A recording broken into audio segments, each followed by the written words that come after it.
Hello everyone. आज की video में हम लोग क्लास 10th मैथमेटिक्स का first chapter real number start कर रहे हैं जो सीबीएसई का है। ठीक है, और ये चैप्टर आईसीएसई बोर्ड में नहीं है, तो फिलहाल पहले हम लोग सीबीएसई के लिए देख लेते हैं। वैसे मैं ये कॉमन टॉपिक उठाने वाला था, लेकिन काफ़ी बच्चों के मैसेज ये आया कि सर आप पहले रियल नंबर पढ़ा दो, हमें समझ में नहीं आ रहा। तो मैंने सोचा कि चलो पहले रियल नंबर ही पढ़ा दिया जाए। तो आज की वीडियो स्टार्ट करने से पहले आपसे एक रिक्वेस्ट है कि आप वीडियो को कर दीजिएगा लाइक, और वीडियो पूरा देखने के बाद ज़्यादा से ज़्यादा अपने दोस्तों में शेयर कर दीजिएगा ताकि उनको भी ये फ़ायदा मिल पाए।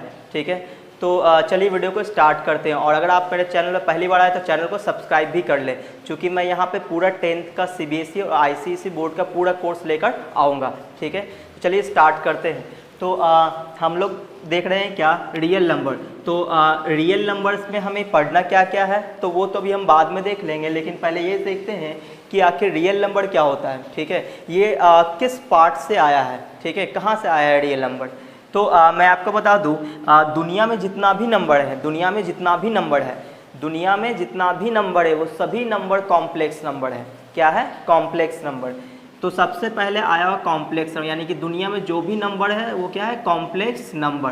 कॉम्प्लेक्स नंबर, ठीक। अच्छा, अब कॉम्प्लेक्स नंबर के खुद का दो पार्ट है। कौन कौन सा? एक है हमारा रियल नंबर, दूसरा है इमेजिनरी। एक है रियल नंबर और दूसरा है इमेजिनरी नंबर। ठीक है, एक है रियल नंबर और एक है इमेजिनरी नंबर। और हमें क्लास 10th में इसी के बारे में पढ़ना है, इसी के बारे में। ठीक है, तो ये जो आपका कॉम्प्लेक्स नंबर है ये क्लास 11th का टॉपिक है। ठीक है, ये आप क्लास 11th में जाएंगे तो कॉम्प्लेक्स नंबर के बारे में आप पढ़ेंगे, वहाँ आपको इमेजिनरी नंबर भी बताया जाएगा। वैसे मैं यहाँ पे थोड़ा सा इंट्रोडक्शन दे दूँगा। तो रियल नंबर खुद का दो पार्ट। कौन कौन सा? एक हो गया रैशनल नंबर जो आप बचपन से पढ़ते आए हैं, और एक है इर्रेशनल नंबर, ये भी आप बचपन से पढ़ते आए हैं, इर्रेशनल नंबर। ठीक है, तो ये दोनों ऐसे नंबर हैं जिसको आप बचपन से पढ़ते आए हैं। ठीक है, इमेजिनरी नंबर उस पर भी हम बाद में बात करते हैं। रैशनल नंबर, तो रैशनल नंबर का खुद का तीन पार्ट है, दो पार्ट है इसमें। कौन कौन सा? एक इंटीजर और एक नॉन इंटीजर। एक आएगा इंटीजर और दूसरा है नॉन इंटीजर।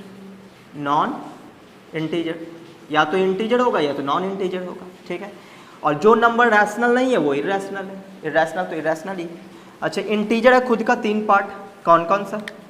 एक हो गया आपका पॉजिटिव इंटीजर, एक हो गया पॉजिटिव, यहाँ लिख लेते हैं पॉजिटिव इंटीजर। दूसरा है निगेटिव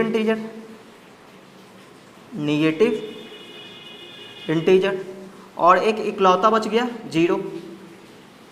तो ये कर्ली ब्रैसेस के अंदर जीरो लिखने का मतलब ये है, ये सिर्फ एक ही एलिमेंट जीरो को डिनोट कर रहा है, एक ही एलिमेंट जीरो को रिप्रेजेंट कर रहा है। ठीक है, तो पॉजिटिव इंटीजर, निगेटिव इंटीजर और जीरो आ गया। ठीक है, नॉन इंटीजर में क्या है? जो इंटीजर नहीं है वो नॉन इंटीजर है। अच्छा, तो अब हम लोग देखते हैं ये कि पॉजिटिव इंटीजर, निगेटिव इंटीजर और जीरो तो ये देख लिए। अच्छा, अब समझते हैं हम लोग ये जो पॉजिटिव इंटीजर है, आप लोग समझते होंगे कि इंटीजर क्या होता है। नंबर, ऐसा नंबर जो पॉइंट में ना हो, डेसिमल में ना हो और फ्रैक्शन में ना हो, जैसे अपॉन में 2/3 ना हो, 2.3 इस तरह से ना हो, यानी पॉइंट में ना हो, डेसिमल में ना हो। ठीक है, कंप्लीट एक नंबर हो, पॉइंट और डेसिमल में नहीं हो, पॉइंट में नहीं होना चाहिए और फ्रैक्शन में नहीं होना चाहिए, तो ऐसे नंबर को क्या बोलते हैं? इंटीजर बोलते हैं। ठीक है, और उसमें से जो पॉजिटिव होगा उसको पॉजिटिव इंटीजर होंगे, और जो उसको निगेटिव होगा उसको निगेटिव इंटीजर बोलेंगे। और जीरो जो है ना ही पॉजिटिव इंटीजर है, ना ही पॉजिटिव है ना ही निगेटिव, इंटीजर तो है लेकिन पॉजिटिव निगेटिव नहीं बोलते हैं। तो जीरो क्या है? Neither positive non negative integer. ये क्या है? Neither positive non negative integer. Integer तो है लेकिन पॉजिटिव निगेटिव नहीं बोलेंगे साहब।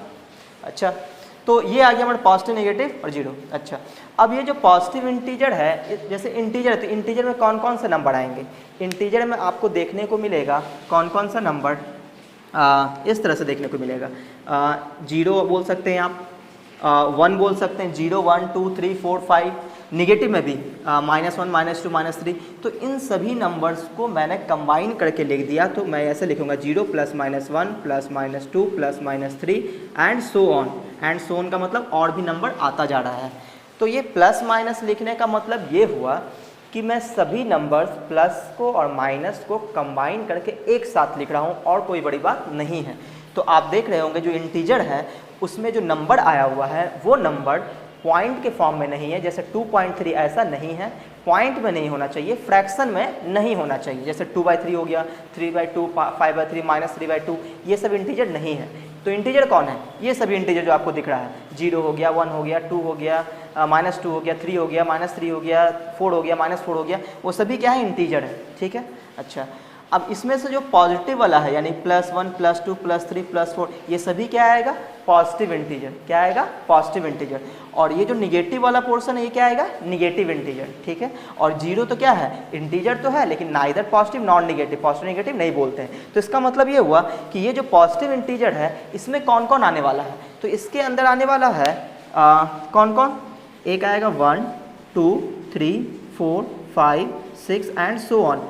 तो ये आएगा इसमें पॉजिटिव इंटीजर में। और निगेटिव इंटीजर में कौन आएगा? निगेटिव इंटीजर में सो ऑन -5 -4 -3 -2 -1 ऐसा आएगा। ठीक है, तो ये आ गया निगेटिव इंटीजर। अच्छा, तो ये जो पॉजिटिव इंटीजर आया है 1 2 3 4 5 6 7 एंड सो ऑन, इसका एक खास नाम भी है। क्या खास नाम है इसका? इसका खास नाम है नेचुरल नंबर, यानी पॉजिटिव इंटीजर को ही हम लोग नेचुरल नंबर बोलते हैं, यानी यही क्या है? Natural number. ये सब आप पढ़ चुके हैं, मैं बस एक आपको याद दिला रहा हूँ, ये क्या है? Natural number. ठीक है, अच्छा अब ये जो नेचुरल नंबर, इसी में अगर हम लोग 0 को इंक्लूड कर दें, 0 को भी कंबाइन कर दें, तो नेचुरल नंबर और 0 दोनों मिलकर क्या बना देगा? Whole number. यानी कि जिस दिन ये 0 जो है, 0 और ये पॉजिटिव इंटीजर दोनों मिल जाएगा तो नंबर क्या बनेगा? Whole number. होल नंबर यहाँ पे होल नंबर में क्या आएगा? 0 1 2 3 4 5 6 एंड सो ऑन आएगा। ठीक है, नेचुरल नंबर किसको बोलते हैं? जो काउंटिंग नंबर होता है, जैसे 1 2 3 4 5 6 काउंटिंग करने के लिए बोला जाए, हम लोग कहाँ से काउंट करेंगे? 1 2 3 4 5 इस तरह से काउंट करेंगे। तो ये हो गया नेचुरल नंबर, इसी को हम पॉजिटिव इंटीजर भी बोलते हैं। ठीक है, अच्छा अब यहाँ पे जो है जब हम लोग पॉलिनोमियल पढ़ेंगे तो वहाँ पे एक वर्ड यूज होता है, नॉन निगेटिव इंटीजर। क्या वर्ड यूज होता है? Non negative integer. तो मैं आपको बता दूं कि नॉन निगेटिव इंटीजर और नॉन पॉजिटिव इंटीजर होता क्या है, इन सब के बारे में तो आप लोग पहले से जानते हैं। ठीक है, तो मैं non negative integer non positive integer के बारे में थोड़ा सा आइडिया आपको देता हूँ। देखो, नॉन निगेटिव का मतलब क्या हुआ? Non negative, non negative, non का मतलब नहीं, निगेटिव नहीं होना चाहिए। ऐसा नंबर जो निगेटिव नहीं हो, ऐसा इंटीजर जो निगेटिव नहीं, उसको नॉन निगेटिव इंटीजर बोलेंगे। तो नॉन निगेटिव इंटीजर में कौन कौन आएगा? नॉन निगेटिव इंटीजर, ये वर्ड यूज होता है जब हम लोग पॉलिनोमियल पढ़ते हैं तो वहाँ पे ये वर्ड यूज होता है। तो नॉन निगेटिव इंटीजर का मतलब क्या है? देखो, इंटीजर तो आप समझते हो, पॉइंट में नहीं होना चाहिए, फ्रैक्शन में नहीं होना चाहिए, तो ये इंटीजर हो गया। अच्छा, नॉन निगेटिव, वो इंटीजर निगेटिव नहीं होना चाहिए। निगेटिव नहीं होने का मतलब, निगेटिव नहीं होने का मतलब ये हुआ कि पॉजिटिव हो सकता है या फिर 0 भी हो सकता है, क्योंकि 0 तो नाइदर पॉजिटिव नॉन निगेटिव है। तो यहाँ पे ये बोला है कि नॉन निगेटिव, यानी निगेटिव नहीं होना चाहिए, निगेटिव नहीं होना चाहिए। तो अब मैं आपसे पूछता हूँ कि नॉन निगेटिव इंटीजर में कौन कौन आएगा? तो आप बोलोगे 0 आएगा, तो मैं बोलूँगा क्यों? तो मैं बोलूँगा 0 जो है नॉन निगेटिव है। ठीक है, अब आप बोलोगे सर ये नॉन पॉजिटिव भी तो है, तो यहाँ पे ऐसा कुछ बोला है कि नॉन पॉजिटिव आपको लिखना है, नॉन पॉजिटिव नहीं लिखना है, ऐसा नहीं बोला। उसने बस ये बोला कि नॉन निगेटिव होना चाहिए, बस। पॉजिटिव है, नॉन पॉजिटिव है, उससे मतलब नहीं है। क्या होना चाहिए? नॉन निगेटिव होना चाहिए। तो देखो 0 नॉन निगेटिव है तो इसको हम इंक्लूड करेंगे। फिर क्या आएगा? 1 2 3 4 5 एंड सो ऑन। तो यही जो नॉन निगेटिव इंटीजर है इसी को हम लोग क्या बोलते हैं? होल नंबर बोलते हैं। यानी कि नॉन निगेटिव इंटीजर हो या फिर होल नंबर हो, दोनों बात एक ही है। ठीक है, अब आते हैं नॉन पॉजिटिव इंटीजर में। तो आप समझ गए होंगे कि निगेटिव इंटीजर विद 0 को इंक्लूड कर देंगे तो ये क्या बन जाएगा? Non positive integer, sorry non positive integer बन जाएगा। ठीक है, तो ये तो होगी कहानी किसकी? इंटीजर की। अच्छा, अब आपको रैशनल नंबर क्या होता है? रैशनल नंबर आपको समझाना हो तो क्या बोलेंगे हम लोग? तो रैशनल नंबर क्या होता है कि जो नंबर p/q के फॉर्म में हो और डेनोमिनेटर 0 नहीं होना चाहिए और p और q दोनों इंटीजर को बिलोंग करना चाहिए। जैसे मैं बोलूँ कि जो हमारा रैशनल नंबर है ये होता क्या है, रैशनल नंबर ये क्या होता है, तो ये होता है कि p बाई क्यू के फॉर्म में हो। सेकेंड थिंग q 0 के इक्वल ना हो। Third thing p and q belongs to किसको, इंटीजर। किसको बिलोंग करना चाहिए, इंटीजर को बिलोंग करना चाहिए। मतलब रैशनल नंबर होने के लिए p बाई क्यू के फॉर्म में होना चाहिए, q 0 के बराबर नहीं होना चाहिए और p q बिलोंग करना चाहिए इंटीजर को। ठीक है, अच्छा तो ये तो इस पे कहानी है। अब कहानी अगर पॉइंट में आ गया, ये तो इंटीजर की बात कर ली है। अगर मान लो कि ऐसा पॉइंट्स में अगर आ गया तो उसको हम लोग कैसे पहचानते हैं, तो दूसरा तरीका क्या है पहचानने का, तो पहला तो ये हो गया। सेकंड तरीका ये है कि ऐसा डेसिमल जो आप पॉइंट के बाद जब हम उसको डिवाइड करें तो वो कहीं ना कहीं पूरी तरीके से कट जाए, जैसे टर्मिनेट हो जाए। जैसे मैं बोल दूँ 5.32, तो आप क्या देख रहे हैं कि 0.32 के बाद कोई नंबर नहीं आ रहा है, यानी कि ये कम्प्लीटली कट चुका है। तो इसका क्या मतलब है, इसका मतलब ये है कि ये डेसिमल टर्मिनेट कर गया है, रुक गया है। क्या कर गया, टर्मिनेट कर गया है। तो हम लोग बोलते हैं टर्मिनेटिंग डेसिमल।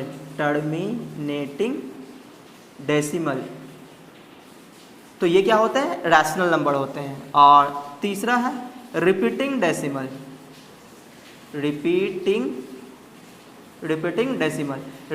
डेसिमल का मतलब रिपीटिंग डेसिमल का मतलब जैसे मैं बोल दूं इस तरह से, जैसे 10.10/3 ले लूँ तो क्या आ जाएगा 3.3333 आता रहेगा। तो ये भी क्या हो गए, रैशनल नंबर हो गए, ये रैशनल नंबर है। और टर्मिनेटिंग डेसिमल जैसे इस तरह से बोल दें हम लोग, क्या ले लेते हैं, मान लो इस ले लिए 4 और ये ले लिए हम लोग 5। ठीक है, तो कितना आ जाएगा, ये आ जाएगा 5 8 या 40, यानी कि 0.8 आ जाएगा। ठीक है, 0.8। तो हम क्या बोलेंगे, जैसे 5 से डिवाइड करो 4 को, तो 5 से डिवाइड किए 4 को तो ये 0.0, तो 5 8 या 40। तो हम लोग क्या देखें, पॉइंट के बाद 8 आया, इसके बाद ये कम्प्लीटली कट गया। ठीक है, यहाँ पे 0 बच रहा है, तो यहाँ पे क्या हुआ, कम्प्लीटली कट जाए पॉइंट के बाद, तो ये क्या किया, टर्मिनेट कर गया। इसलिए क्या बोलते हैं, टर्मिनेट कर जाना, रुक जाना। ठीक है, तो ये टर्मिनेटिंग डेसिमल और रिपीटिंग डेसिमल ये दोनों क्या होते हैं, रैशनल नंबर होते हैं। और जो इस तरह का नहीं होंगे वो इरैशनल नंबर होंगे। तो इरैशनल में क्या होगा कि इरैशनल नंबर में क्या होगा, ऐसा डेसिमल जो ना टर्मिनेट हो और ना रिपीट करे। मतलब अजीब सा कुछ आता रहेगा इस तरह से, जैसे मान लो ऐसे ले लिए 6.325152234691 इस तरह से कुछ अजीब सा आ रहा है। तो हम लोग क्या देख रहे हैं कि पॉइंट के बाद ना ही ये टर्मिनेट कर रहा है और ना ही ये रुक रहा है, सॉरी ना ही ये टर्मिनेट किया ना ही ये रिपीट किया। तो इसको क्या बोलेंगे, नॉन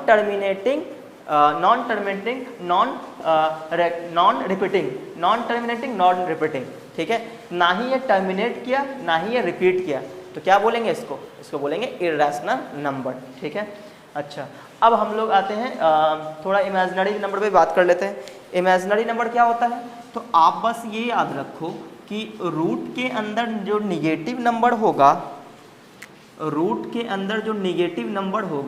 वो क्या होंगे, इमेजिनरी नंबर होंगे। ठीक है, जैसे एग्जाम्पल मैं दे दूँ √-2, तो ये क्या है, इमेजिनरी नंबर है। √-1 ये क्या है, इमेजिनरी नंबर है। और √-1 को आई बोलते हैं, आयोटा। ठीक है, क्या बोलते हैं, आयोटा बोलते हैं। तो ये आप लोग क्लास 11th में पढ़ेंगे, तो इस पे मैं ज़्यादा बात नहीं करने वाला हूँ। तो इमेजिनरी नंबर बस आप ये जान लो कि अंडर रूट पे निगेटिव नंबर हो तो वो इमेजिनरी नंबर होते हैं। और हम लोग को क्या पढ़ना है, हम लोग को पढ़ना है सिर्फ रियल नंबर। हम लोग सिर्फ रियल नंबर के बारे में पढ़ेंगे। कहीं पे ऐसा हुआ इमेजिनरी आ गया तो उसको हम लोग काउंट नहीं करेंगे, उसको हम लोग आंसर में हम लोग नहीं लेते हैं। ठीक है, तो फिलहाल अब हम लोग स्टार्ट कर लेते हैं रियल नंबर में हमें पढ़ना क्या क्या है। ये तो वो चीज़ें था जो आप लोग जानते हो पहले से। ठीक है, तो चलिए स्टार्ट करते हैं। हाँ, तो हम लोग स्टार्ट करने वाले हैं यूक्लिड डिवीजन एल्गोरिथम, जो हमारा फर्स्ट चैप्टर में इसी से रिलेटेड क्वेश्चंस होंगे। ठीक है, आपके क्लास 10th में। तो इसको समझने से पहले हम लोग एक वर्ड समझ लेते हैं, लेमा। एक वर्ड आपको दिखेगा लेमा, ठीक है, LEMMA, लेमा। ये आखिर होता क्या है? तो जैसे ही लेमा वर्ड आपने सुना, आपके माइंड में ये हिट करना चाहिए, ये बेसिकली कुछ है नहीं, ये है क्या? तो ये प्रूवन स्टेटमेंट है, ये पहले से प्रूफ किया हुआ स्टेटमेंट है जिसका यूज करते हैं हम लोग किसी अदर स्टेटमेंट को प्रूफ करने के लिए, बस दैट्स इट, इतना ही है। क्या है कि it is a proven statement, it is a proven statement. ये क्या है? प्रूवन स्टेटमेंट है, statement, it is a proven statement used for proving another statement, यानी कि ये पहले से प्रूफ किया हुआ स्टेटमेंट होता है जिसको हम यूज करते हैं अदर स्टेटमेंट को प्रूफ करने के लिए, ठीक है। तो यही है लेमा। लेमा मतलब एक प्रूवन स्टेटमेंट पहले से है, ठीक है। जैसे मान लो कि सूरज पूरब में उगता है, सन राइजेस इन ईस्ट, तो जब सूरज जो पूरब में उगता है तो उगता है, ये पहले से बात प्रूफ है, ठीक है। तो ये हो गया हमारा प्रूवन स्टेटमेंट। अच्छा, तो जो स्टेटमेंट पहले से प्रूव हो तो उसको हम क्या बोलते हैं? प्रूवन स्टेटमेंट, यानी कि वो हमारा लेमा होता है जिसका हम यूज कर पाए हम लोग अनदर स्टेटमेंट को प्रूफ करने के लिए, ठीक है। अच्छा, डिवीज़न लेमा एक बार देख लेते हैं क्या होता है, ठीक है। चलो मैंने क्या किया, एक नंबर को डिवाइड किया, जैसे मान लो 7 से डिवाइड किया किसको? 60 को, ठीक है। अच्छा, तो क्या क्या कितने बार में जाएगा? कितने बार में जाएगा? 9 8 56, बचा कितना? 4। तो नोटिस करने वाली ये बात है कि आप 60 को क्या लिखोगे? 60 को लिखोगे 7 × 8 प्लस 4, ठीक है। यही आपका क्या होता है? ये आपका डिवाइज़र था, डिवाइज़र। इसको आप क्या बोलते हो? कोशिएंट। इसको आप क्या बोलते हो? रिमाइंडर। ये बात आपको पहले से पता है, ठीक है। तो जो हमारा डिविडेंड होता है वो क्या होता है?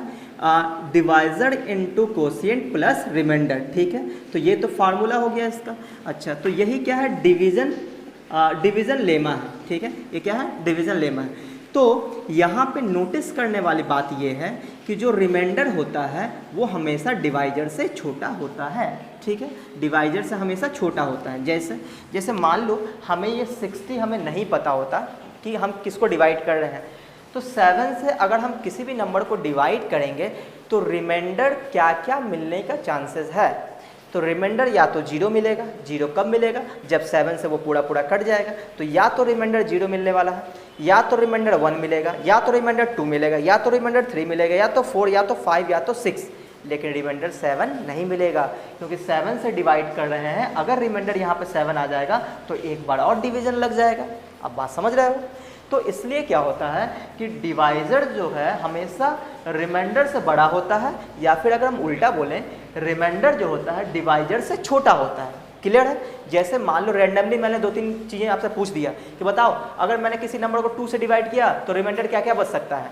तो आप बोलोगे 0 बच सकता है, 1 बच सकता है, बस, क्योंकि हम 2 से डिवाइड कर रहे हैं। किसी ने बोला चलो हम 3 से डिवाइड किए किसी नंबर को, तो रिमाइंडर क्या बच सकता है? तो आप बोलोगे 0 बचेगा, 1 बचेगा, या फिर 2 बचेगा, 3 नहीं बचेगा। अच्छा, किसी नंबर को मैंने 4 से डिवाइड किया तो रिमाइंडर क्या बच सकता है? तो 0 बच सकता है, 1, 2 एंड 3।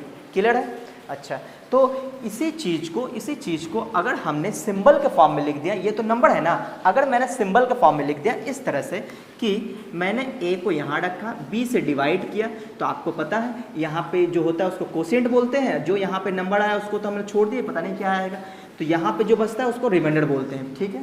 तो इसी चीज़ को आप देखोगे, ये 60 था, इसकी जगह a आया है, तो a इज इक्वल टू क्या बोलोगे? 7 × 8 यानी b इंटू क्यू, और प्लस जो रिमाइंडर बचा था उसको यहाँ पे लिखे, तो यहाँ पे रिमाइंडर 8 बच गया, ठीक है।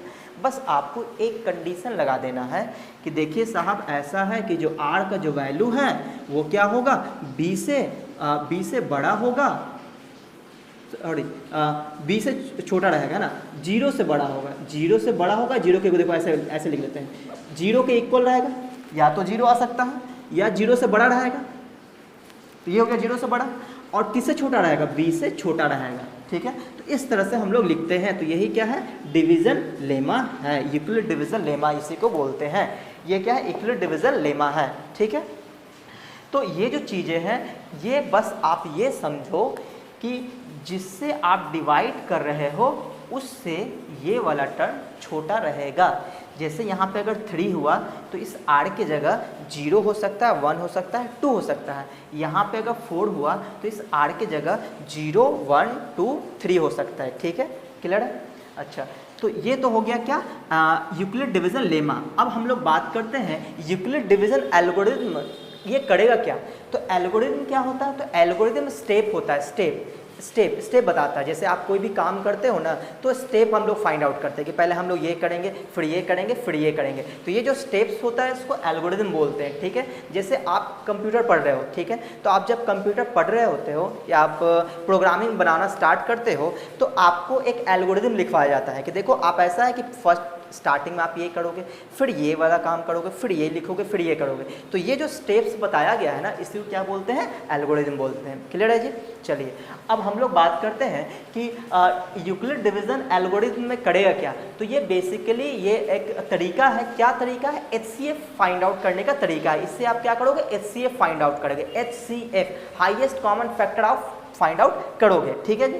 तो देखते हैं हम लोग कैसे फाइंड आउट करते हैं। तो आइए हम लोग देखते हैं। तो जैसे मान लो मैंने एक एग्जांपल ले लिया कि 405 और एक ले लिया 2520। ठीक है, तो इसका हमें HCF फाइंड आउट करना है किसके थ्रू? यूक्लिड डिवीजन एल्गोरिथम के थ्रू। ठीक है, तो यूक्लिड डिवीजन एल्गोरिथम ये बोलते हैं कि आप पहले क्या कीजिए, पहला स्टेप क्या कि पहले आप फाइंड आउट कीजिए कि बड़ा कौन है। ठीक है, तो आपने पहचान लिया कि देखो ऐसा है कि 2520 जो है वो बड़ा है किससे? 405 से। पहला स्टेप आपने कंप्लीट कर लिया। अब आप क्या करोगे? डिवाइड करोगे। कैसे? इस तरह से 25-20 को डिवाइड करोगे इस तरह से 405 से डिवाइड करोगे। तो जब इसको मैं मिटा देता हूँ ताकि हमें स्पेस ज़्यादा मिल पाए तो मैं आपको अच्छे से समझा सकूँ। ठीक है, तो आप लोग वीडियो पूरा देखना, आपको पूरा समझ में आएगा। ठीक है जी, तो थोड़ा हम इसको मिटा लेते हैं। हाँ, अब देखो, अब हम लोग क्या किए? डिवाइड किए 2520 को डिवाइड किए 405 में। ठीक है, इतना तो आता ही है कि आप लोगों को HCF निकालना है, तो जो बड़ा है छोटा पहचानना आता है। तो डिवाइड करेंगे तो कितनी बार में जाएगा? तो 6 टाइम में जाएगा। क्या बचेगा? 6 पंचे 30, 0 बाकी 3, ये बचेगा 3 और 24, यहाँ आ जाएगा 24, ये होगा 0 और 9 ये बच जाएगा। ठीक है, तो 90 बच गया। अच्छा, तो इस चीज़ को हम कैसे लिखेंगे? तो यूक्लिड डिवीजन लेमा के थ्रू हम लोग लिखेंगे। कैसे? इस तरह से पहला स्टेप ये था, सेकंड स्टेप ये था। इसी चीज़ को हम क्या लिखेंगे इस तरह से कि 25-20 को 25-20 इसको जो हम लिखेंगे किस तरह से 405 इंटू 405 इंटू 6 और प्लस 90। ठीक है, प्लस 90, तो इसको मिटा लेते हैं। प्लस 90 आ गया, प्लस 90। ठीक है, अच्छा अब क्या करना है? इस ये था, इसको हमने डिवाइड करके इस तरह से लिख लिया। अच्छा, पहले स्टेप फाइंड आउट कर लिए, उसके बाद ये डिवाइड कर लिए। अब क्या करना है? क्या यहाँ रिमाइंडर 0 बचा? नहीं। अगर रिमाइंडर 0 बच जाए तो जिससे हम लोग डिवाइड किए थे वही हमारा HCF होता है। ठीक है, according to Euclid division algorithm, और वो बात हमें पहले से भी पता है। अच्छा, तो अब हम क्या करेंगे? यहाँ पे रिमाइंडर 0 नहीं बचा तो फिर आप क्या करोगे? फिर से वही काम करोगे जैसा आप स्टार्टिंग में किए थे। अब आपके पास 2 नंबर आ चुका है। कौन कौन सा? एक हो गया 405 और एक हो गया 90। ठीक है, तो आप बोलोगे देखो साहब ऐसा है कि 90 जो है रिमाइंडर जो है रिमाइंडर जो है वो आया है 90 जो कि 0 के बराबर नहीं है। आप बोलोगे ना कि 0 के बराबर नहीं है, तो क्या करोगे? आप बोलोगे देखो डिवाइजर जो है ना वो 5 वो बड़ा है इससे 90 से, तो इसका मतलब आप 405 को डिवाइड करने वाले हो, 405 को डिवाइड करने वाले हो किससे? 90 से। ठीक है, तो कितनी बार में जाएगा? आप 90 से डिवाइड कर लो इसको, तो 9 चौका 36, 4 बार में जाएगा 360, तो ये हो जाएगा कितना? 5 और 10 में 6 क्या? 4। ठीक है, 45 बच जाएगा। तो 45 बच गया। अब आप क्या बोलोगे कि देखो ऐसा है कि जब हम लोग 405 को हम लोग डिवाइड किए 90 से, तो 90 इंटू 4 अब प्लस 45 बचा। ठीक है, तो 45 क्या है? रिमाइंडर है जो कि 0 नहीं है। तो फिर आप क्या बोलोगे? फिर आप बोलोगे देखो ऐसा है कि रिमाइंडर आ गया हमारे पास 45। रिमाइंडर कितना आ गया? 45 जो कि 0 के इक्वल नहीं है। ठीक है, तो फिर क्या करेंगे? तो फिर से वही स्टेप कि आप जिससे डिवाइड किससे किए थे? 90 से, और रिमाइंडर कितना? 45। तो अब आप बोलोगे कि ऐसा है कि अब हम लोग क्या करने वाले हैं? यहाँ पे 90 जो है बड़ा है 45 से, तो हम 90 को फिर से डिवाइड करेंगे। किससे 45 से, तो 45 2 जा 90 हो गया, अब आ गया 0, तो अब आप क्या बोलोगे कि 90 is equal to 45 into 2 plus 0। तो आप बोलोगे कि अच्छा, तो इससे पहले जो हमारा वो डिवाइजर था क्या था 45 बचा हुआ था, तो 45 ही इसका क्या हो जाएगा HCF हो जाएगा। तो यहाँ क्या बोलोगे कि रिमाइंडर आ गया 0 जिसकी हमें तलाश थी, रिमाइंडर आ गया 0। अगर रिमाइंडर 0 है तो HCF ऑफ, तो ये कितना आएगा 45, तो HCF कितना हो जाएगा HCF आ जाएगा 45। तो ओवरऑल कहानी ये है कि HCF ऑफ किसका हम लोग क्या देखें 405 और इसका HCF ऑफ 405 एंड 2520, आप उसको 2520 को पहले लिख सकते हैं, 2520 और 405 का कितना आ गया जी 45 आ गया। तो ये हो गया इसका आंसर, ठीक है। तो हम लोग यूक्लिड डिवीजन एल्गोरिथम समझ तो चुके हैं, लेकिन उसको थोड़ा सा ढंग से इज्जत से लिख लेते हैं, ठीक है। कैसे लिखें, बुक वाले में ऐसा लिखा होगा कि हम लोग क्या लेते हैं, लेट टू पॉजिटिव इंटीजर, हम लोग दो पॉजिटिव इंटीजर ले लेते हैं। देखो वर्ड आया है पॉजिटिव इंटीजर, ये मैं आपको पहले ही समझा चुका हूँ, ठीक है। Two positive integer A and B, ये दो पॉजिटिव इंटीजर हमने ले लिया, ठीक है। और किस तरह से लिया है विद, ताकि A जो है बड़ा है B से। अब दो पॉजिटिव इंटीजर लिए, एक बड़ा छोटा लेना पड़ेगा ना, तो A बड़ा है B से, ठीक है। अगर ऐसा है तो हम लोग किसको डिवाइड करेंगे, A को डिवाइड करेंगे, किससे डिवाइड करेंगे B से। बड़े वाले नंबर को ही तो डिवाइड करते हैं, ठीक है। तो हम लोग क्या करेंगे, on dividing A by B, हम लोग A को डिवाइड किए B से and we get Q as a quotient, Q क्या मिला हमें कोशिएंट मिला, एंड R एज रिमाइंडर। तो अगर ऐसा है तो अकॉर्डिंग टू डिवीजन लेमा हम लोग क्या बोल सकते हैं, देन बाय डिवीजन लेमा से हम लोग क्या बोल सकते हैं कि किसको डिवाइड किए थे, A को डिवाइड किए थे, तो A इज इक्वल टू होगा किससे डिवाइड किया, देखो इस तरह से A को डिवाइड किए थे, किससे डिवाइड किए थे हम लोग B से डिवाइड किए थे, ठीक है। कोसेंट क्या मिला, उसने बोला कि Q कोसेंट मिला है, और जो रिमाइंडर वो मिला वो कितना मिला R मिला। तो अकॉर्डिंग टू डिवीजन लेमा वो क्या होता है, A is equal to B into Q plus R होता है। ये बात हम लोग देख चुके हैं। तो यहाँ पे क्या लिखेंगे, A is equal to BQ plus R, ठीक है। और हम लोग ये बोल देंगे कि जो R की जो वैल्यू है वो कहाँ से कहाँ तक होगी, 0 से बड़ा और B से छोटा होगा, क्योंकि जो रिमाइंडर होता है वो हमेशा कोसेंट से छोटा होता है। तो R जो है वो 0 के इक्वल भी हो सकता है या 0 से बड़ा होगा। 0 से बड़ा कितना बड़ा होगा, तो B से छोटा रहेगा, ठीक है। देखो कि B के इक्वल नहीं हो सकता, B के इक्वल होगा तो डिवीजन चला जाएगा एक बार और। तो ये था हमारा डिवीजन लेमा। अच्छा, यहाँ तक पहुँच गए। यहाँ तक पहुँचने के बाद आपको क्या करना, चेक करना है if basically Euclid division algorithm करता क्या है, ये एक टेक्निक है HCF निकालने का। तो if R is equal to 0, अगर आपको यहाँ पे 0 मिल गया तो ये वाला पार्ट आंसर हो जाएगा HCF का, ठीक है। अगर R 0 आ गया तो देन किससे डिवाइड किए थे, B से, तो ये B वाला पार्ट ये रहा, तो ये आपका क्या हो जाएगा आंसर। देन HCF ऑफ किसका, A, B का कितना आ जाएगा B, ठीक है, ये वाला B। कोई जरूरी कि 0 आएगा, 0 नहीं भी आ सकता। If R does not is equal to 0 then use division lemma किस पे, हम लोग B और R, ये जो हमारा B है और ये R आया है, इसमें हम लोग डिवीजन लेमा यूज करेंगे, ठीक है। फिर क्या करेंगे, फिर हम लोग जैसे ही इसमें डिवीजन लेमा यूज किए, अगर 0 आ गया तो जिससे डिवाइड कर रहे थे वो हमारा आंसर हो गया, ठीक है। और अगर 0 नहीं आया तो जो हमारा डिवाइजर था और जो रिमाइंडर था फिर से उसमें डिवीजन लेवल लगा देंगे। तो ये काम हम कब तक करेंगे, जब तक 0 ना आ जाए, है ना। यूज कंटिन्यू दिस प्रोसेस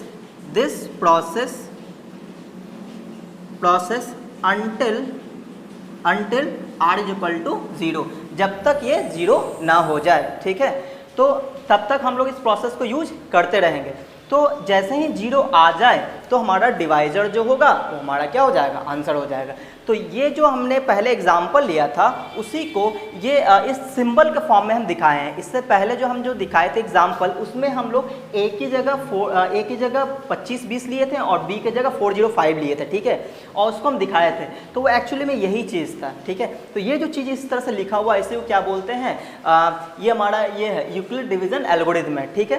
तो अगर आपको ये चीज़ें याद ना रहे कोई बड़ी बात नहीं है, हमें तो एग्जाम्पल समझ में आ चुका है कि हम लोग डिवाइड करते रहेंगे, कॉन्टिन्यू डिवाइड करते रहेंगे, जैसे ही रिमाइंडर आ गया 0 तो उससे पहले वाला जो डिवाइजर होगा वही हमारा HCF दे देगा, ठीक है। बात हो गई क्लियर। अब हम लोग आते हैं अगले टाइप के क्वेश्चन में।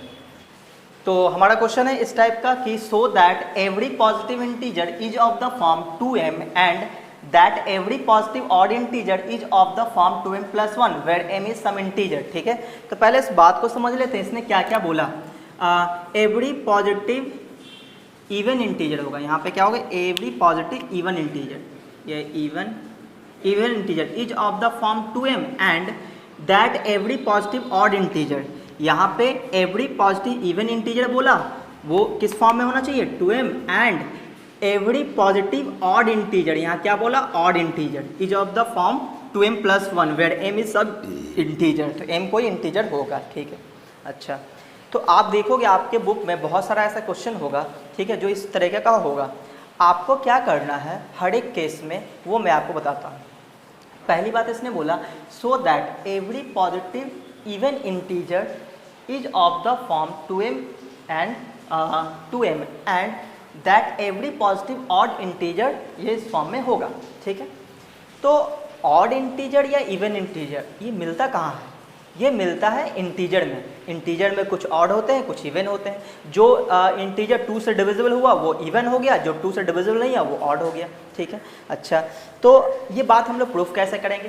तो आपको क्या करना है कि ये जो ऑड इवन की बात हो रही है ये आएगा कहाँ से, ये आएगा इंटीजर से। तो आपको क्या करना चाहिए, एक इंटीजर मान लेना चाहिए, कोई एक इंटीजर आप मान लो। जैसे हमने n मान लिया, let n be any positive integer.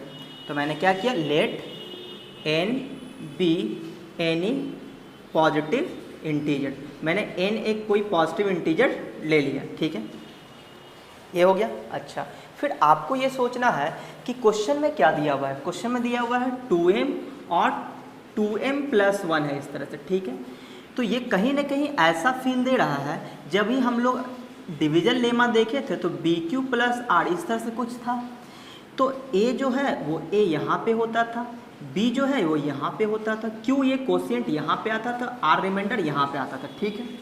इसको देख कर ऐसा लग रहा है कि ये कैसे आया होगा। तो ये जो 2 है ये यहाँ पे रहा होगा, ये 2m अब +0 है तो 2m + 0, ये क्या 2m + 1, तो ये 2m + 1 है, यानी कि b की जगह यहाँ पे 2 दिख रहा है हमें, तो यहाँ b की जगह 2 है और इसके जगह बीच में तो कुछ है नहीं। हम लोग तो क्या मान लिए हैं, हमने n मान लिया है, तो वो समझो आप यहाँ पर रख लिए हो। और q को कोशिएंट अपने घर से मान लेंगे, r रिमाइंडर अपने घर से लगा मान लेना, नहीं किस q के जगह m दिख गया, देखो आप ध्यान से, तो इस q की जगह क्या है, m है, तो यहाँ पे क्या मानना पड़ेगा, m मानना पड़ेगा आपको, तभी ये प्रूफ हो पाएगा। आप मेरी बात समझ रहे हैं। क्वेश्चन देख के हमने ये देखा 2m और 2m + 1 है, इसका थोड़ा इससे मैच कराने की कोशिश की। तो यहाँ पे जो a है ये हमें पता नहीं है, इसलिए इसके जगह हमने कोई n एक पॉजिटिव इंटीजर मान लिया। अब ये जो b है इसके जगह हमें 2 दिख गया, इसके जगह हमें क्या दिखा, 2 दिखा, तो हमने यहाँ पे 2 ले लिया। और फिर इस q के जगह क्या है, इस q के जगह यहाँ पे m है, देख लो आप m है, तो यहाँ पे हमने m ले लिया और रिमाइंडर अपने घर से लगा लेते हैं r, ठीक है। तो 2 चीज़ें हम लोग अपने घर से लगाए हैं, एक n एक अपने घर से माने है कि पॉजिटिव इंटीजर है, एक रिमाइंडर को r हमने मान लिया, ठीक है। तो इस बात को आप लोग कैसे लिखोगे, आप लिखोगे on dividing n by 2 let m as a quotient and r as a remainder, बस इसी बात को लिख लेना है। तो on dividing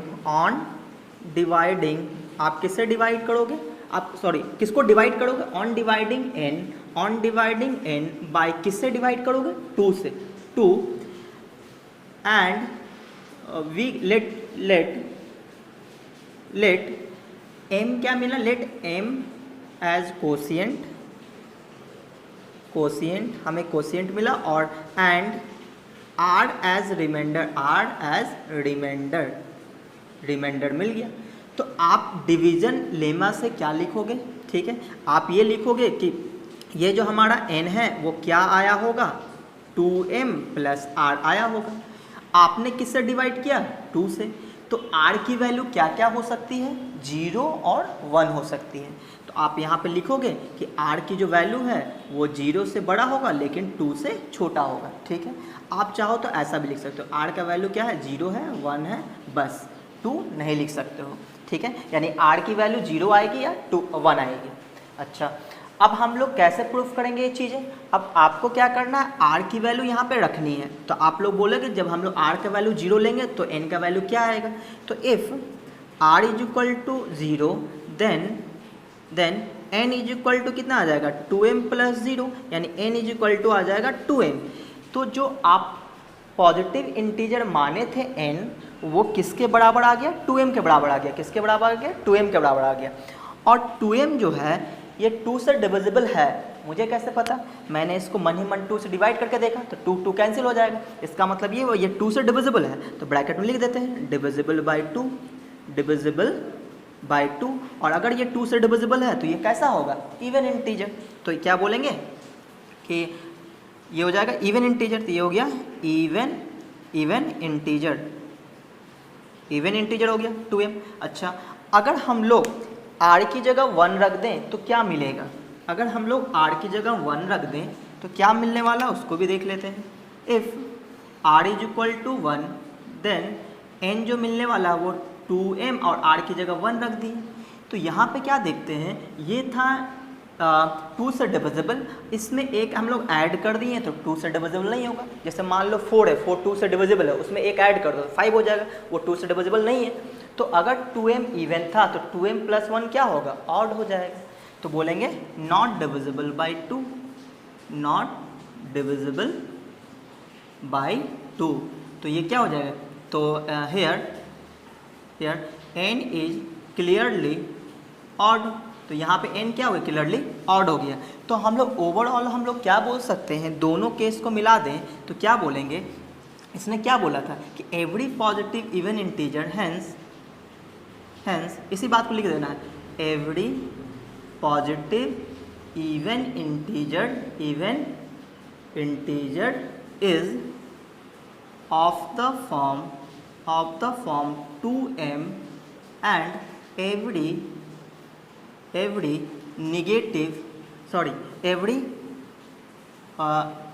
every positive odd integer and every positive odd integer is of the form 2m plus 1, ठीक है। तो ये बात हो गई प्रूव, ठीक है। तो इस तरह से हम इस क्वेश्चन को बनाते हैं, ठीक है। आते हैं अगले क्वेश्चन पे और क्लियर हो जाएगा। तो हम लोग आते हैं अगले क्वेश्चन पे। अगला क्वेश्चन ये है, so that any positive odd integer की बात हो रही है। पॉजिटिव ऑड इंटीजर, देखो पॉजिटिव ऑड इंटीजर, ठीक है, is of the form 4m plus 1 और 4m plus 3 for some integer m, ठीक है। बात किसकी हो रही है, पॉजिटिव ऑड इंटीजर। तो हमें क्या करना चाहिए, एक पॉजिटिव ऑड इंटीजर मान लेना चाहिए, ठीक है। तो मान लेते हैं, let n be any positive odd integer, ध्यान रखना आपने ऑड माना है इंटीजर, ठीक है, मान लिया, ठीक है भाई। अब जो क्वेश्चन पे लिखा हुआ है ये चीज़ें मैंने आपको बोला था, आपको इसी पे ध्यान रखना, 4m प्लस 3 इस तरह से लिखा हुआ है। आपको ऐसा फील हो रहा होगा कि हमने डिवीजन लेमा पढ़ा था तो उसमें a is equal to B Q plus R देखा था। तो इसी a की जगह हमने क्या माना है, पॉजिटिव n मान लिया, पॉजिटिव ऑड इंटीजर मतलब n मान लिया। तो n is equal to b की जगह क्या दिख रहा है आपको, 4, यानी कि b क्या होता है, b यहाँ वाला नंबर था, याद आ रहा होगा आपको, ये q था, यहाँ पे r था। तो यानी जिससे हम लोग डिवाइड कर रहे हैं, यानी किससे डिवाइड कर रहे हैं, यहाँ पे 4 से, दिख गया यहाँ पे 4 से। अच्छा, तो कोशिएंट कितना मिल रहा है, m, और रिमाइंडर कितना मिल रहा है, कभी 1 कभी 3, मतलब रिमाइंडर r मिल रहा है। अच्छा, तो इसका मतलब ये हुआ हम लोग डिवाइड किससे कर रहे हैं, इसको इस तरह से लिखने का मतलब ये हुआ कि हम लोग ये पता करते हैं किससे डिवाइड किया गया है। तो डिवाइड किससे किया गया है, 4 से डिवाइड किया गया है। किससे, 4 से। और कोशिएंट क्या मिला है, m मिला है। क्लियर है, डिवाइड किया गया है 4 से, कोशिएंट मिला है m। ये दोनों हमें कहाँ से पता चला, क्वेश्चन से। क्लियर है। अपने घर से क्या मानेंगे, अपने घर से n मान लेंगे जो ऑड पॉजिटिव इंटीजर है। वो क्यों माने, क्योंकि यहाँ पे क्वेश्चन में लिखा हुआ था। और r एज अ रिमाइंडर मान लेंगे। बोलो क्लियर है, इसी बात को लिखते हैं। पॉजिटिव ऑड इंटीजर लेट हम लोग क्या मानने वाले हैं, हम लोग मानने वाले हैं कोशिएंट को m मानने वाले हैं, क्योंकि यहाँ क्वेश्चन में भी m ही रखा है। तो let m be quotient and r be remainder. और r क्या है, रिमाइंडर। अच्छा, हमने मान लिया। तो देन बाय डिवीजन लेमा उससे हम क्या बोल सकते हैं कि n इज इक्वल टू क्या हो जाएगा, 4, सॉरी हम लोग डिवाइड तो लिखे ही नहीं है ना, हम लोगों ने डिवाइड नहीं लिखा, हम लोग सिर्फ पॉजिटिव इंटीजर माना था। डिवाइड ये बात हमें लिखनी पड़ेगी ना। तो हम क्या लिखेंगे, अभी हम लोग n पॉजिटिव इंटीजर माने थे। अब हम लोग डिवाइड करेंगे, किससे डिवाइड करेंगे, 4 से डिवाइड करेंगे। किसको डिवाइड करेंगे, n को डिवाइड करेंगे। क्या मिलेगा, m मिलेगा। रिमाइंडर क्या मिलेगा, r मिलेगा। ठीक है, किसको डिवाइड कर रहे हैं, n को। तो ऑन डिवाइडिंग किसको, n को। n किससे, by 4। Let m be quotient, और m क्या मिलने वाला है, कोशिएंट मिलने वाला है। And r be remainder, r क्या मिलेगा, remainder. And r be remainder, सही है, रिमाइंडर मिल गया। देन बाय डिवीजन लेमा, हम लोग डिवीजन लेमा से क्या लिख सकते हैं, हम लोग लिख सकते हैं किसको, n इज इक्वल टू किससे डिवाइड किए थे, 4 से। कोशिएंट m मिला, रिमाइंडर r मिला। तो r की वैल्यू क्या होगी, चूंकि आप डिवाइड कर रहे हैं 4 से, तो r की वैल्यू होगी 0 to 4, इस तरह से। ठीक है, यानी r की जो वैल्यू आने वाली है 0, 1, 2, 3, बस ये 4 वैल्यूज़ आएंगी। अब हम लोग एक बार r की जगह 0 रख देंगे। तो लिखेंगे if r is equal to 0 then n is equal to कितना हो जाएगा, 4m आ जाएगा। r की जगह 0 रखेंगे तो सिर्फ 4m बच जाएगा। ठीक है, अच्छा, if r is equal to 1 then n is equal to कितना आ जाएगा, 4m प्लस 1 आ जाएगा। If r is equal to 2 then n is equal to कितना आ जाएगा, 4m प्लस 2 आ जाएगा। If r is equal to 3 then n is equal to कितना आ जाएगा, 4m प्लस 3 आ जाएगा। सही है, लेकिन उसने ये बोला कि हमें क्या चाहिए है, is of the form odd integer is of the form ये एंड ये फॉर सम इंटीजर m। तो ऑड हमें चाहिए, इसका मतलब यहाँ पे इसने ये लिखा था, मैं आपको क्वेश्चन देख लेता हूँ। हाँ, क्या बोला, सो that the any odd integer is of the form 4m plus 1 और 4m plus 3 for integer m। ठीक है, तो ऑड इंटीजर इसको चाहिए, एनी ऑड इंटीजर इसने बोला था। ठीक है, तो हमने एक पॉजिटिव इंटीजर माना था। सो that any odd integer is of the form, जो ऑड इंटीजर होंगे वो इसी फॉर्म में होंगे। ठीक है, तो हम लोग क्या देखें कि इसमें ऑड कौन कौन सा, ये देखना पड़ेगा। जो m है वो तो इंटीजर है, तो ऑड कौन आएगा, तो जो 2 से डिविजिबल नहीं होगा। 2 से डिविजिबल कौन नहीं होगा, जिसके कॉमन में 2 नहीं आएगा। तो आप देख रहे हो ये 2 से डिविजिबल है क्लियरली। तो और ये क्या है, ये भी 2 से डिविजिबल होगा, क्यों, क्योंकि 2 आ जाएगा कॉमन। तो इसका मतलब ये हो गया ऑड, सॉरी ये हो गया इवन, ये हो गया इवन, ये हो गया ऑड, ये हो गया आपका इवन, ये हो गया ऑड। तो आप लोग क्या बोलोगे, तो आप लोग इसी बात को लिख दोगे कि odd integer is of the form, odd integer is of the form, वो किस फॉर्म में होगा, तो 4m प्लस 1 और 4m plus 3 for some integer m।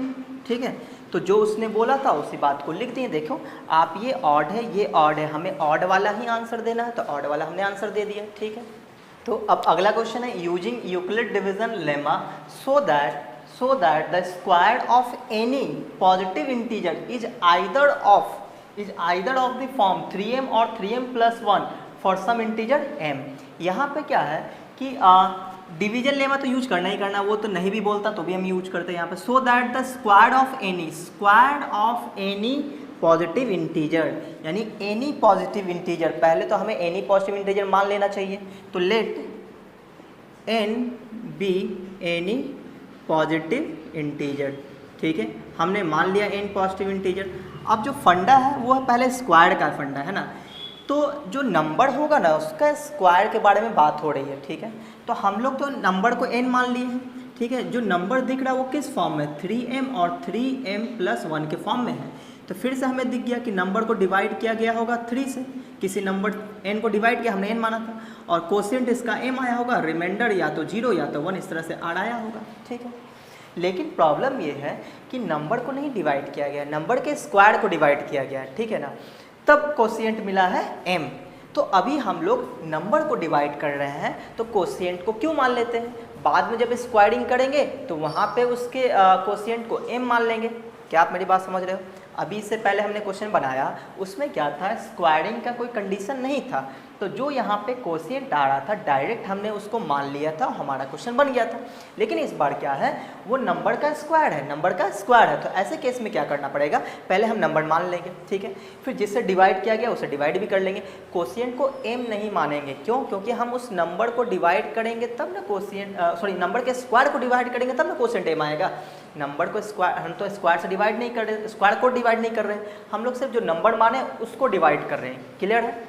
तो हमने क्या किया, यहाँ पे मान लिया थोड़ी देर के लिए q, ठीक है, डिवाइड किए 3 से ही, तो हम किसको डिवाइड करने जा रहे हैं, n को डिवाइड करने जा रहे हैं, किससे, 3 से।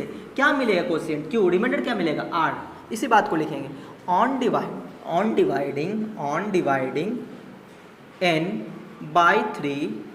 By 3 let q be quotient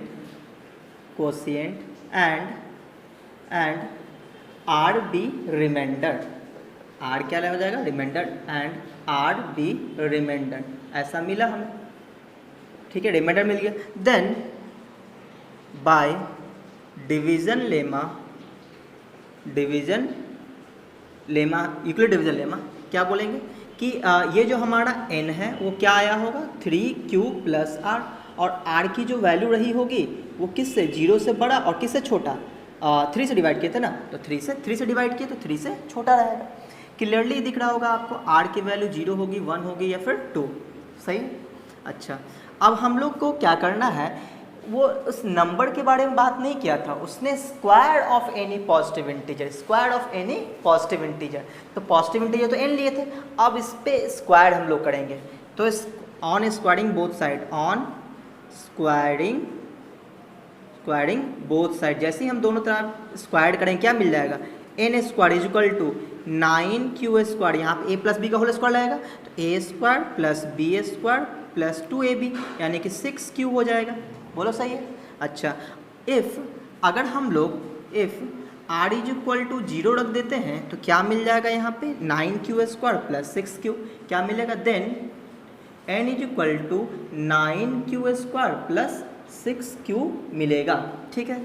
और हमें किस फॉर्म में चाहिए, 3m के फॉर्म में चाहिए, तो यहाँ से क्या कॉमन निकालेंगे, 3, क्या बचेगा, 3q² + 2q, ऐसा बचेगा। तो ये जो चीज़ें बच रहा है ये क्या होगा, ये इंटीजर ही तो होगा। कैसे पता, q क्या है, q कोशिएंट है, वो क्या आया होगा, कोई इंटीजर आया होगा, आपने 2 टाइम्स में डिवाइड किया होगा, 3 टाइम्स से डिवाइड किया, तो ये क्या है, इंटीजर ही तो है। तो इंटीजर का स्क्वायर इंटू इंटीजर को इसमें जोड़ेंगे तो इंटीजर ही आएगा, यानी ये एक इंटीजर ही है। तो क्यों ना इसको कुछ इंटीजर मान लिया जाए, उसने बोला था फॉर सम इंटीजर m, तो हम भी यहाँ पे इसको क्या मान लेते हैं, इसको m मान लेते हैं, तो क्या हो जाएगा 3m, बोल देंगे वेयर m जो है m = 3q² + 2q है, ठीक है। तो 3m के फॉर्म में आ गया, क्लियर है। अच्छा, अब हम लोग आते हैं किस पे, if r = 1, अगर r 1 हो गया तो क्या होगा, r जैसे ही 1 होगा तो ये आ जाएगा, देन n = आ जाएगा 9q² + 1 + 6q, ठीक है। इसको थोड़ा और सजा के लिखे तो हो जाएगा 9q² + 6q + 1, ये हो जाएगा n, ठीक है, सॉरी n², यहाँ पे n² चल रहा था ना, n²। अच्छा, हम लोग नंबर के स्क्वायर की बात कर रहे हैं। तो यहाँ पे 3 कॉमन जा रहा है, तो अगर हम लोग 3 कॉमन ले ले तो क्या बच जाएगा, ये बच जाएगा 3q² प्लस 2q प्लस 1। फिर से हम इसको क्या मान लेंगे, m मान लेंगे, तो ये क्या बन जाएगा, ये बन जाएगा 3m प्लस 1, ये बन जाएगा। आप लोग यहाँ पे लिख लेना कि m = ये वाला यहाँ पे लिख देना, ठीक है। अच्छा, अब हम लोग एक बार और देख लेते हैं, क्या यहाँ पे लिख देते हैं, ठीक है। आप लोग नोट कर लेना इस तरह से, इफ़ r = 1 लिए थे, अब r = 2, r की वैल्यू क्या क्या आएगी, r की वैल्यू 0 1 2, तो r की वैल्यू अगर हम 2 रखेंगे तो यहाँ 2 रखेंगे कितना आ जाएगा, 2 रखेंगे तो n² = 9q² प्लस कितना आ जाएगा, 2 2 जा 4, ये हो जाएगा 4 और ये हो जाएगा प्लस 6q। तो हम लोगों को क्या करना है कि इस 4 में से 3 को अगर कॉमन चाहिए है तो 4 को लिखेंगे 3 + 1, क्या लिखेंगे 3 + 1, तो 9q² प्लस 6q और 4 को लिख दिए 3 + 1। अब हम लोगों को क्या दिख गया, इसमें से 3 कॉमन दिख गया, तो 3 कॉमन दिखा तो क्या बोलेंगे 3q² प्लस 2q प्लस 1 और प्लस 1 आ गया। अब हम लोग इसको क्या मान लेंगे, m मान लेंगे फॉर सम इंटीजर m, तो ये क्या बन जाएगा 3m प्लस 1, ठीक है। आप लोग यहाँ पे लिख देना कि ये जो 3q² प्लस 2q प्लस 1 है उसको हमने क्या माना है, m माना है। तो ओवरऑल कहानी ये है कि जब हम लोग square of any positive integer देखें तो या तो वो नंबर 3m के फॉर्म में है, या तो वो 3m प्लस 1 के फॉर्म में है, या तो वो 3m प्लस 1 के फॉर्म में है। यानी कि कोई भी positive integer, any positive integer is either of the form 3m और 3m प्लस 1, ठीक है, फॉर सम इंटीजर m। इस बात को नीचे लिख के बगल में लिख देना है, प्रूफ। कितना आसान है। तो जिस तरह से मैंने स्क्वायर का बताया है उसी तरह से आपको क्यूब वाले का भी बनाना है, जो आपको यहाँ पे लिखा रहा है कि so that N E square of any positive integer. तो एनी पॉजिटिव इंटीजर पहले आपको अपने घर से मान लेना है। सेकंड का, जिस फॉर्म में वो दिया हुआ है आपको सोच लेना है कि किससे डिवाइड किया गया होगा। 3m और 3m प्लस 1, इसका जो थोबड़ा होगा वो कुछ इसके तरह का होगा। ये हम लोग डिवीजन लेमा में देखे थे, तो यहाँ पे जो रहा होगा वो n रहा होगा जो आपने माना है, और ये जो b होगा, b की जगह कितना है 3 है, तो ये रहा होगा 3। q की जगह कितना आया है, m आया है, और r की जगह हम लोग r लिख लेंगे, ठीक है। तो यहाँ पे n की बात नहीं हो रही थी, किसकी बात हो रही थी, स्क्वायर की। तो इसलिए हम लोग कोशिएंट में m नहीं माने, चूँकि स्क्वायर हम लोग नहीं किए थे, तो इसके जगह पहले हम लोग r माने, क्या माने, सॉरी q माने। क्वेश्चन को q मान लिया, रिमाइंडर को r मान लिया, ठीक है। वो जैसे ही वो नंबर आया, अब उस पर हम क्या कर दिए, स्क्वायर कर दिए, ठीक है, क्योंकि ये स्क्वायर की बात हो रही थी तो हमने स्क्वायर किया। तो आपको क्या करना है, जब यहाँ पे क्यूब वाला क्वेश्चन रहेगा तो आपको यहाँ पे नंबर पहले इस तरह से लिख लेना है, जो इसका कोशिएंट होगा वो कोशिएंट नहीं मानना है, अपने घर से मानना है, अलग से क्यू मान लेना। अगर क्यू लिखा हुआ है तो कुछ और मान लेना, ठीक है। वो मानने के बाद आप उस पर क्यूब कर दोगे। क्यूब करने के बाद आप देख लेना, अगर 4 से डिवाइड हो रहा है तो रिमाइंडर 0 1 2 3 बचेगा, 5 से डिवाइड हो रहा है तो रिमाइंडर 0 1 2 3 4 बचेगा। तो जो भी बचेगा आप उसको इज्जत से इस तरह से लिख दोगे। उसके बाद क्या करोगे कि जो क्यूब वाला पोर्शन है उसमें एक एक करके रखेंगे कि इफ़ r = 0 रखेंगे तो क्या आएगा, फिर r = 1 रखेंगे तो क्या आएगा, फिर r = 2 रखेंगे तो क्या आएगा। आपको ये ध्यान रखना है, आप यहाँ पे उस तरह से इसको अरेंज करना, इस तरह से अरेंज करना जो हमें प्रूफ करना है, क्योंकि क्वेश्चन तो हमारे सामने होगा तो हम लोग देख के आराम से अरेंज कर सकते हैं। तो क्यूब वाले क्वेश्चन को आप ऐसे बना सकते हो। तो ये आपका होता है पहला एक्सरसाइज ख़त्म, ठीक है। ये कंप्लीट वीडियोज़ था, एक्सरसाइज 1 कंप्लीट हो गया आपका। आप चाहें तो क्वेश्चन बना सकते हैं, NCERT बनाओ, RD शर्मा बनाओ, RD शर्मा, जो मन करे वो बनाओ, कोई दिक्कत नहीं, चाहिए। तो और इस वीडियो को ज़्यादा से ज़्यादा दोस्तों में शेयर कर देना, और चूँकि जैसे ही मैं वीडियो डालूंगा तो उन लोगों के पास भी नोटिफिकेशन मिल जाएगा, अगर वो लोग इंटरेस्टेड है पढ़ने में। तो इसी तरह से वीडियो मैं लाता रहूँगा आपको क्लास 10th के लिए। तो अगर आपको ये वीडियो अच्छा लगे तो वीडियो को लाइक कीजिए, और अगर आप मेरे चैनल पर पहली बार आए तो चैनल को सब्सक्राइब कर लें और बेल आइकन जरूर दबा दें, ताकि जैसे ही मैं कोई नया वीडियो डालूंगा आपको नोटिफिकेशन मिल जाए।